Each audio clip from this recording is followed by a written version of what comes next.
The following program contains shocking amounts of primary sources. If you suffer from addiction to rumors, this show might not be right for you. Check with your cheerleading captain. Standing for truth in the four corners of America. Fighting for justice on the frontiers of the culture wars. And turning resistance into an art form.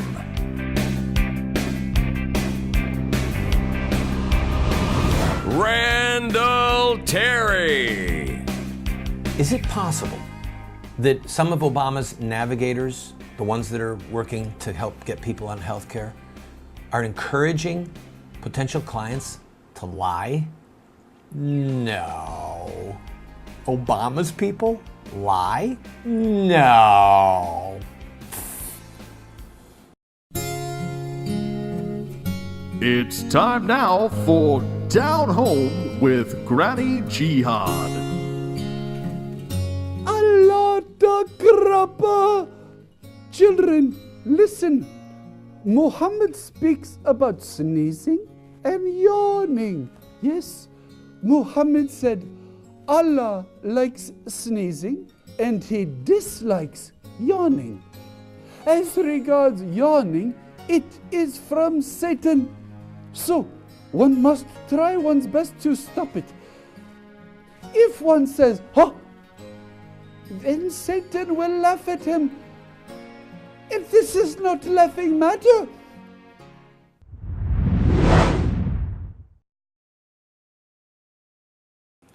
Welcome to the show, friend. We are broadcasting from our temporary studios here in Memphis, Tennessee. And we are here because my son, Michael Winston, has been diagnosed with cancer. He is being treated at St. Jude Children's Research Hospital. I ask you to pray for him and for his full recovery. You can learn more about his fight at our website, voiceofresistance.com. And also, if you want to get some ginger cookies, there's a lady who's donating all of the proceeds to help with the expense of us being here and some of the medical coverage that we had to get back in Baltimore. And I thank her. Thank you, Donna, for your incredible gesture and kindness. All right. Speaking of healthcare, the Obama people are indispensable to the proper execution of Obamacare. When the website crashed and it became clear that it just was not going to work, Obama did what any great leader would do. He went out and recruited young people. He called them navigators. They could go old school and have a face-to-face meeting with someone and help them get signed up. Do it like your parents did it, with paperwork. In fact, here's Obama telling them how important they are. If people can't get through the website, people can apply in person if they've got committed folks who are out there helping people to sign up. Well, if I was standing in that room, I'd have been inspired to help. So he turned them loose. And as it turns out, some of them have been caught on tape encouraging people to not really tell the truth. Go ahead, watch this. One more question. They have, I don't know where it said something about if you smoke or something like that. But I really don't smoke. I may lie because your premiums will be higher. Okay. Okay. Don't tell them that. Yeah. Now, that's just one small clip. There's a lot of them out there.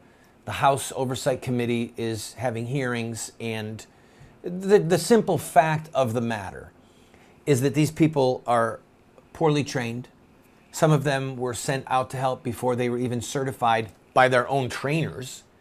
And the whole thing is a redistribution of wealth.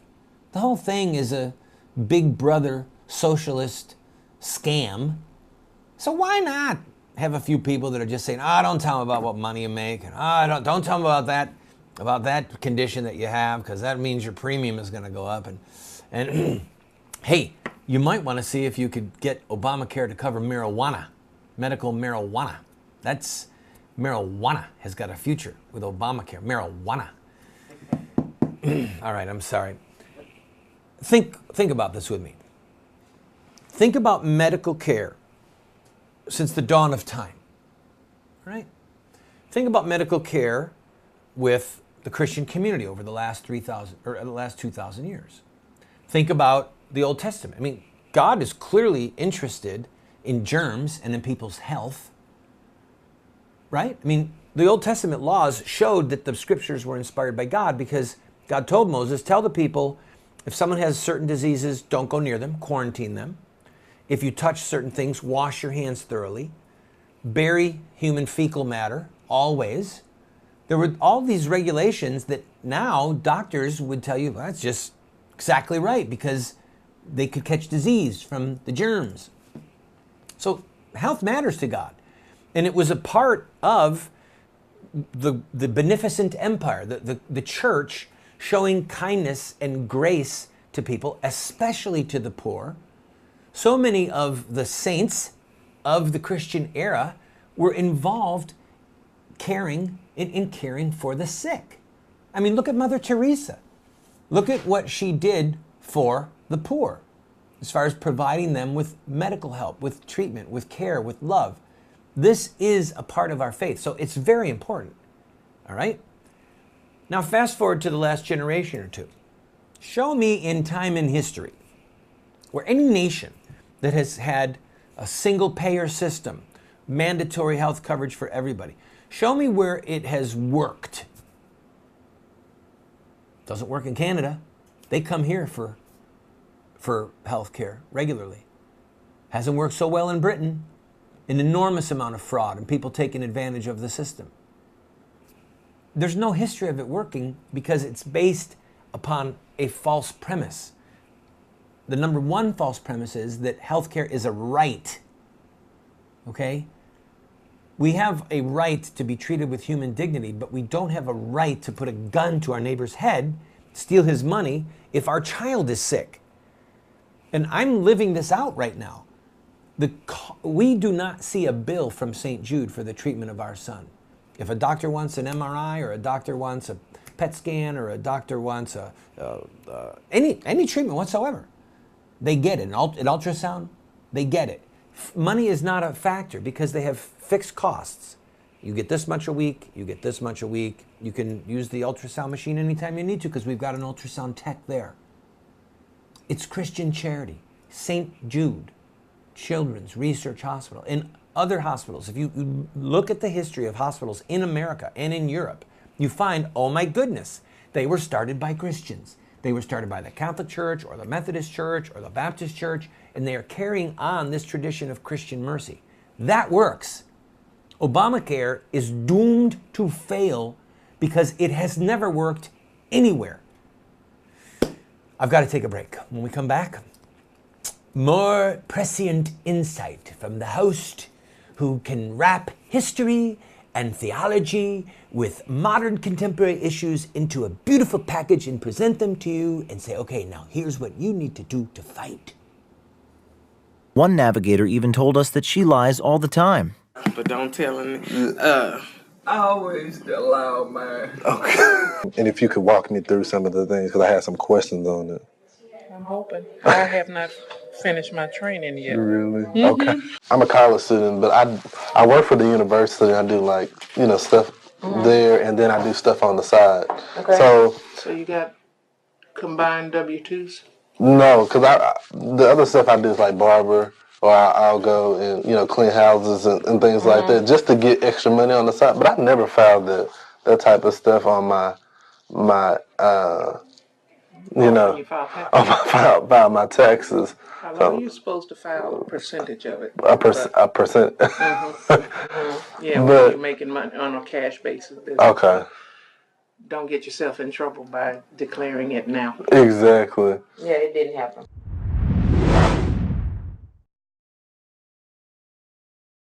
My wife and I, for 5 years, have been grinding our own wheat and baking our own bread from scratch. Within 2 hours, you can have fresh wheat in your hand and then piping hot bread come out of the oven.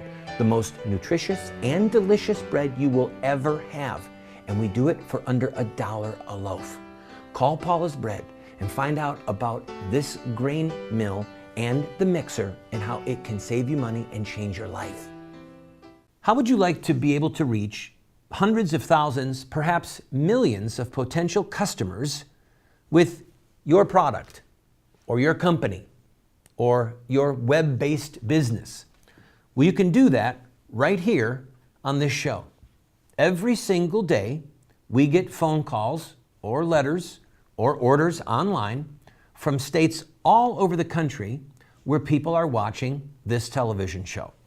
Right now, we are seen in 45 cities at 8:30 p.m. Eastern Time every night, and then a rerun again at 12:30 midnight. You can reach them using this show at advertising rates that are so inexpensive, it would blow your mind.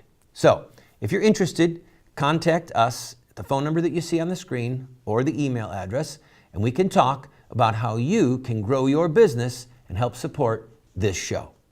The flame of Christian ethics is still our best guide. Only on this basis can we reconcile the rights of the individual with the demands of society. Sir Winston Churchill.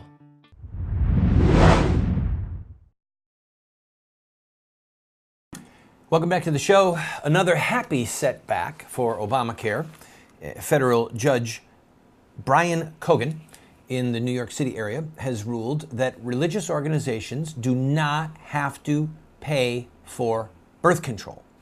Now, the Archdiocese of New York is exempt because it's a religious organization, according to this article.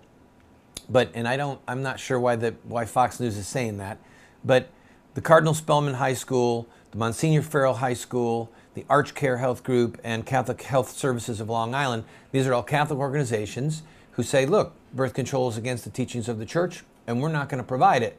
And they went to federal court, and the judge said, they're right. Their consciences should not be compelled, rather their wallet should not be compelled to do something that is a violation of their conscience and against the actual doctrines of their church. Now, you and I have an option. Every time we see evil of this nature coming at us or coming at someone else, we have an option. We have several options. One is we can look the other way. Another option is to say, well, I don't even agree with what they believe in, and it doesn't matter to me, I don't care. And then we can think about the words of Martin Niemöller, who said, when they came for the trade unionists, I didn't speak up because I wasn't a trade unionist. When they came for the communists, I didn't say anything because I wasn't a communist. When they came for the Catholics, I didn't say anything because I was a Protestant. That's what Martin Niemöller said. When they came for the Catholics, I didn't say anything because I was a Protestant. And when they came for the Jews, I didn't say anything because I wasn't a Jew. And then he said, and when they came for me, there was no one left to speak up. There's an old poem, what if they gave a war or threw a war, some versions say, what if they gave a war and nobody came?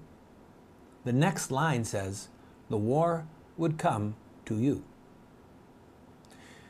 You and I have to understand that the threat of Obamacare to Catholic institutions and other institutions such as Hobby Lobby is a threat to all of us. Because if the federal government can force us to pay for drugs that cause sterility, that cause horrific complications in women, that keep babies from being born, or drugs like Plan B in the morning after pill that kill babies that are already conceived, okay? If the federal government can do that and we sit back and do nothing, then it's just a matter of time till the federal government comes after us. Jeremiah prophesied during his prophetic ministry to the Jews who were allowing baby killing in the valley of the son of Hinnom.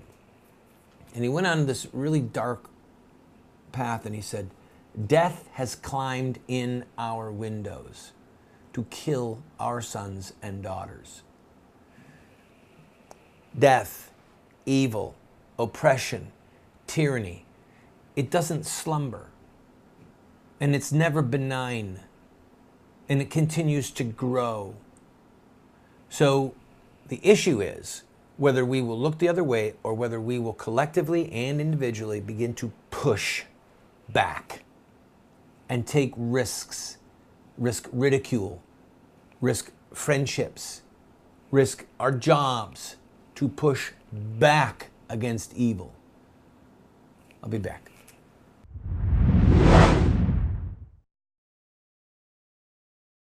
Do you want to have knowledge, wisdom, discernment?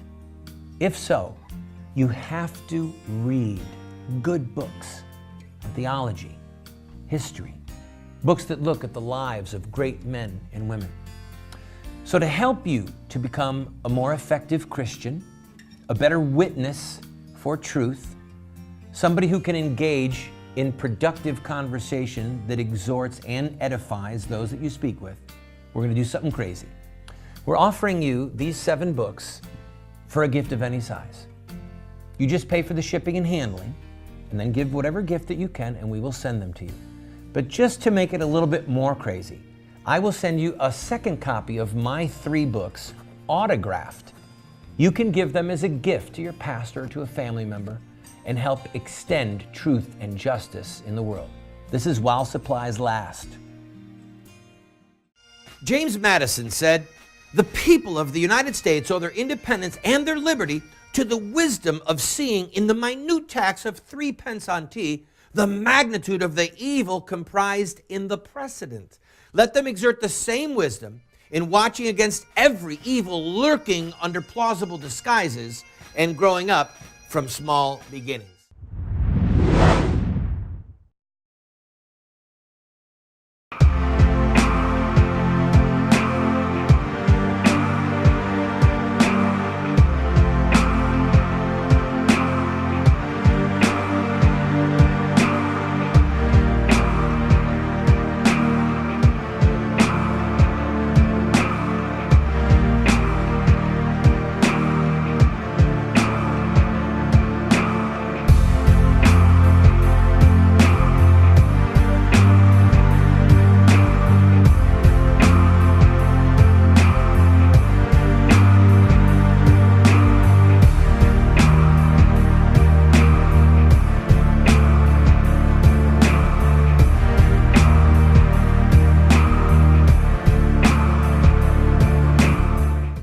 Welcome back, friend. Consumer Reports released a study in which they showed that psychotropic drugs or antipsychotic drugs have tripled in their use among children. All right? Now, these are not children who are schizophrenic. What the study found was that doctors are prescribing drugs to kids who have behavioral problems. In other words, they won't sit still in class. They're a little noisy. And if we give them this drug, then maybe they won't turn into a drooling, something, let's split the difference between that bouncy little Bobby and we want them to just kind of sit there and yes and nod and obey. The FDA approves drugs for certain use, but it's a common practice with physicians to prescribe the drug for something other than it was developed. And so these antipsychotic drugs, where they actually do serve real purpose and have real value if you're dealing with somebody, say, with schizophrenia, they're using these drugs to take the child out of childhood, okay? When we're kids, when we're small, we are bouncy, we are rambunctious, we are precocious. At least a lot of us are. I'm certain that when I was a child, I would have been put on these drugs if they were around at that time.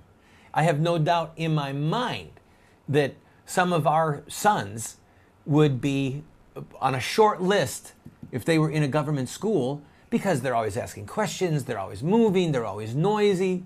They're boys. They're boys.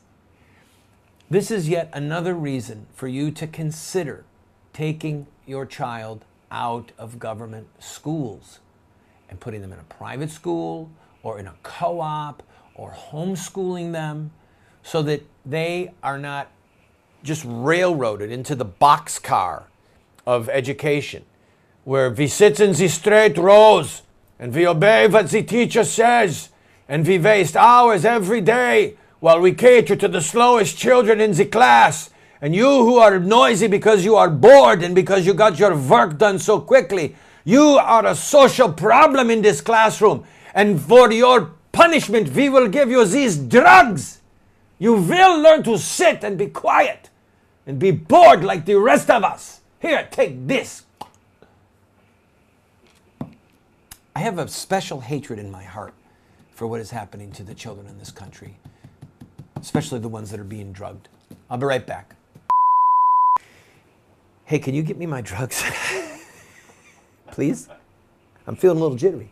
You're drinking it right now. Anti-psychotropic coffee with whipped cream, yeah.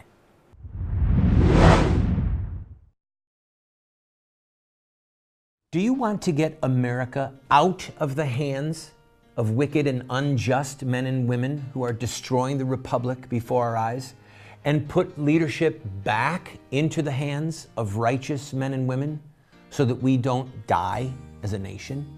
Well, you're talking about social revolution, and there are rules in social revolution. We can look at the victorious social revolutions of the past, such as the end of slavery, the end of child labor, women's voting rights, the end of segregation, and so much more, and learn from their victories. Look at their actions, their images, their rhetoric, their sacrifices, and their final fruit.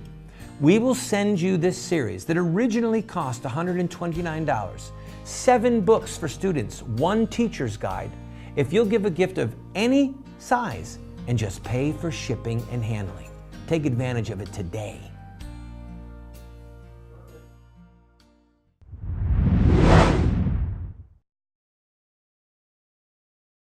Oh, the weather outside is frightful, but the fire is so delightful. Welcome back to the show, friend. Christmas is coming, and I hope that you are having a blessed time with your family in this Advent Christmas season.